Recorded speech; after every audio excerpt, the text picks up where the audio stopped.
सभी को नमस्ते। मेरा नाम नीरज अत्री है और आज के इस वीडियो में आप सबका स्वागत है।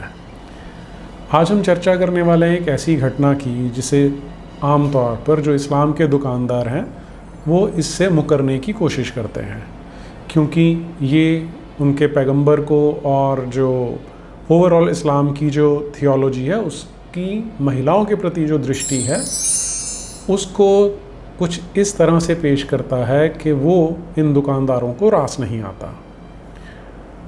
ये घटना मैं आपको जो रेफरेंस लेके बता रहा हूँ वो है अलग अलग बायोग्राफीज़ में से, सभी में दी हुई है। ये पहला एग्जांपल मैं ले रहा हूँ विलियम मुइर की बायोग्राफी का, द लाइफ ऑफ मोहम्मद। उसका जो एब्रिज्ड एडिशन है मेरे पास, उसका पेज नंबर 336 है। यहाँ पर उसका रेफरेंस आ रहा है। अब विलियम मुइर के अकॉर्डिंग ये घटना सन 627 के दिसंबर के महीने की है, यानी मोहम्मद बिन अब्दुल्ला की आयु लगभग 57-58 वर्ष की है इस समय। विलियम मुइर हमें बताते हैं कि जो मोहम्मद बिन अब्दुल्ला ने एक बेटा गोद लिया हुआ था जायद नाम का, जिसकी पत्नी से यानी अपनी बहू से बाद में इन्होंने स्वयं ही शादी कर ली थी, जो इनकी चचेरी बहन भी थी मोहम्मद बिन अब्दुल्ला की। उसे भेजा जाता है कहीं पर हमला करने के लिए। इनसे लगभग जो मदीना में जहाँ ये रह रहे हैं वहाँ से लगभग 12-13 किलोमीटर की दूरी पर एक जगह है वादी अल कोरा करके, फजरा नाम का कबीला है, और वहाँ वादी अल कोरा नाम की जगह है जहाँ पर ये हमला करने के लिए जाते हैं। कुछ नैरेटिव्स ये बताते हैं कि जायद को मिलाकर ये 12 लोग हमला करने गए थे। कई जगह पर ये आंकड़ा मेंशन नहीं है। तो जब ये वहाँ पहुँचे तो जो कबीले के लोग थे उन्होंने इनको मारा। जायद जख्मी हो गया। 9 मोहम्मद बिन अब्दुल्ला के 9 चेले मारे गए। जायद किसी तरह ज़ख्मी हालत में जान बच के वापस आ जाता है। फिर ये आकर कसम खाता है कि मैं तब तक नहाऊंगा नहीं, तब तक धोऊंगा नहीं, जब तक कि मैं इस बनी फजरा से या बनू फजरा से अपना बदला नहीं ले लेता। इसके बाद ये जाता है वहाँ पर, जो मोहम्मद बिन अब्दुल्ला है वो फिर से जायद को भेजते हैं। जब इसके ज़ख्म ठीक हो जाते हैं तो ये लोग फिर उसी कबीले पे जाके हमला करते हैं। अब क्योंकि ज़्यादा संख्या में है तो वहाँ पर ये लोग जीत जाते हैं।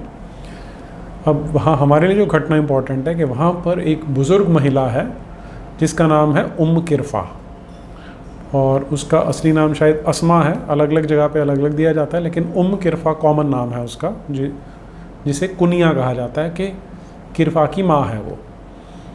तो इस वृद्ध महिला को पकड़ लेते हैं जायद और इसके साथी, और उसे मारने के लिए उसकी दोनों टांगों को रस्सियों से बांधकर अलग अलग ऊँटों से बांध दिया जाता, और फिर उन ऊँटों को उल्टी दिशा में चला दिया जाता है, तो उस महिला के टुकड़े कर देते हैं। इस तरह से इसकी हत्या की गई थी। अच्छा, अब इसी का रेफरेंस हमें इब्न इज़हाक वाली बायोग्राफी में भी मिलता है। आपको ये ध्यान रखना है कि ये मोहम्मद बिन अब्दुल्ला की सबसे पुरानी बायोग्राफी है जो अवेलेबल है। इसके पेज नंबर 664 और 665 पर इसका उल्लेख आता है। टाइटल क्या है? Zayd bin Harith raid on Fazara and the death of Qirfa. तो एग्जैक्टली वही चीज़ है जो वो बता रहा है, और इसमें वो पेज नंबर 665 पर बताता है, when he recovered from his wounds the apostle sent him against them with a force. कि जब जायद के ज़ख्म ठीक हुए तो मोहम्मद बिन अब्दुल्ला ने यानी रसूल अल्लाह ने उसे बहुत सारे लोगों के साथ हमला करने के लिए भेजा। Qirfa, daughter of Rabia, was taken prisoner. She was a very old women, wife of मालिक।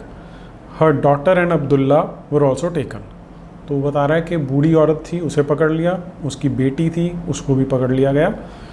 किरफ़ा वॉज किल्ड क्रूअली, कि किरफ़ा को बड़ी क्रूरता से, बड़ी निर्दयता से मार दिया गया था। तो 2 बायोग्राफर्स बता रहे हैं। फिर एक जो इस्लाम का बड़ा अच्छा इतिहासकार माना जाता है उसका नाम है तबरी। उसने 40 वॉल्यूम लिखे हैं इस्लाम के इतिहास पर, और उसका जो 8वां वॉल्यूम है उसका नाम है the victory of Islam, Futuhat इस्लाम, के इस्लाम की जो फतह है या जीत हुई है। इस 8वें वॉल्यूम में अल तबरी हमें पेज नंबर 96 और पेज नंबर 97 पर इसी घटना का उल्लेख करता है। वो इसमें दो तरीके से इसको बताता है कि दो तरह के मत हैं इसके बारे में। पहला मत जो उसने पेज नंबर 96 पर लिखा है उसके अकॉर्डिंग कि जब जायद ने हमला किया तो उसके साथी मारे गए और ज़ख्मी हालत में जायद को बचा के लाया गया। जब उसके ज़ख्म ठीक हो जाते हैं तब जो ये मोहम्मद बिन अब्दुल्ला है, यानी जिसे रसूल कहा जाता है, वो जायद को भेजता है अपने कुछ और साथियों के साथ हमला करने के लिए। ये लोग वहाँ जाते हैं तो जो किरफा है, जिसका नाम यहाँ फातिमा बताया जा रहा है, उस बूढ़ी औरत को पकड़ के उसकी टांगें ऊँटों के साथ बांध दी जाती हैं और फिर उसको चीर के मार दिया जाता है। और साथ ही उसकी जो बेटी है वो और एक अब्दुल्ला नाम का आदमी उनको ही कैद करके अपने साथ मदीना ले आता है।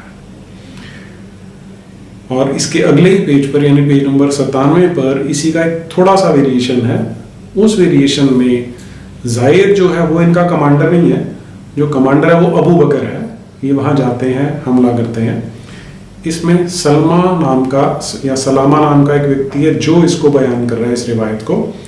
वो ये कहता है कि हमने हमला किया वहाँ पर, तो वहाँ एक बहुत सुंदर लड़की थी जिसने बहुत एक लेदर का कोट पहन रखा था, वो मेरे कब्जे में आ गई, तो मैं उसे ले आया मदीना।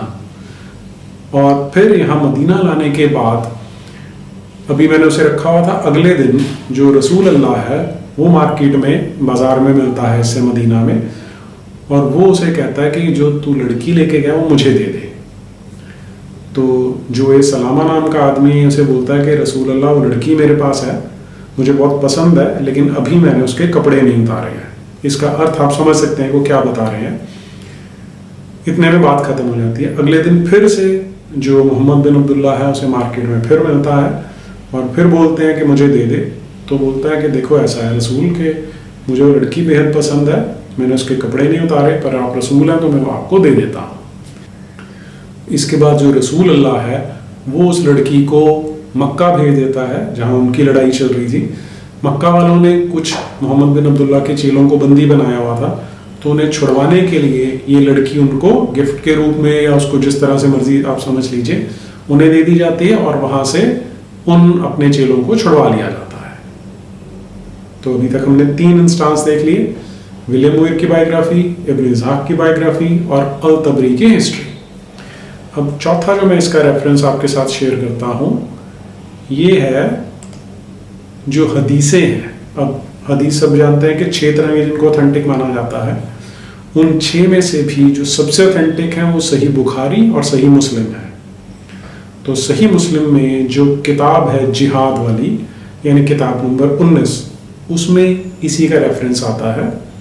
सलामा बिन अकवा की रिवायत है कि हमने अबू बकर की अध्यक्षता में फजरा पर हमला किया। अबू बकर को रसूल अल्लाह ने अपॉइंट किया था हमारा जो कमांडर है, और जब हम वहाँ पहुँचे तो हमने वहाँ बहुत सारे कैदी पकड़ लिए जिनमें महिलाएं थे और बच्चे थे। तो उनमें एक सुंदर लड़की भी थी जिसने एक लेदर का कोट पहना हुआ था। हम उन सबको खींच खांच के ले आए और अबू बकर ने वो लड़की मुझे तोहफे के रूप में दे दी। तो आप देख सकते हैं कि वो लोग हैं जिनके ऊँटों को अगर कोई भगा के ले जाता है तो उनके हाथ पैर काट के उनकी आंखें फोड़ देते हैं, जैसा हमने पिछले पार्ट में देखा था। लेकिन यहाँ ये बाकी लोगों की बहू बेटियों को, उनके बच्चों को भेड़ बकरियों की तरह उठा के ला रहे हैं और उनको तोहफे में बांटा जा रहा है। तो so we arrived in Medina, तो इसको मिल गई ये लड़की, अब ये मदीना आ जाते हैं।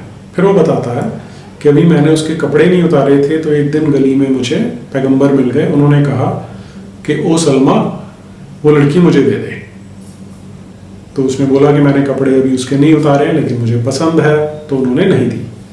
अगले दिन फिर मिलते हैं, ओ सलमा वो लड़की मुझे दे दे, may God bless your father, कि अल्लाह तेरे वालिद पर दया करेगा। तो बोलता है कि ठीक है मैं आपको दे देता हूँ। तो फिर बताता है कि मैंने अभी उसके कपड़े नहीं उतारे।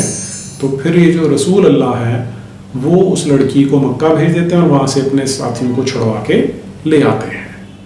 आज के इस वीडियो में इतना ही। नमस्ते।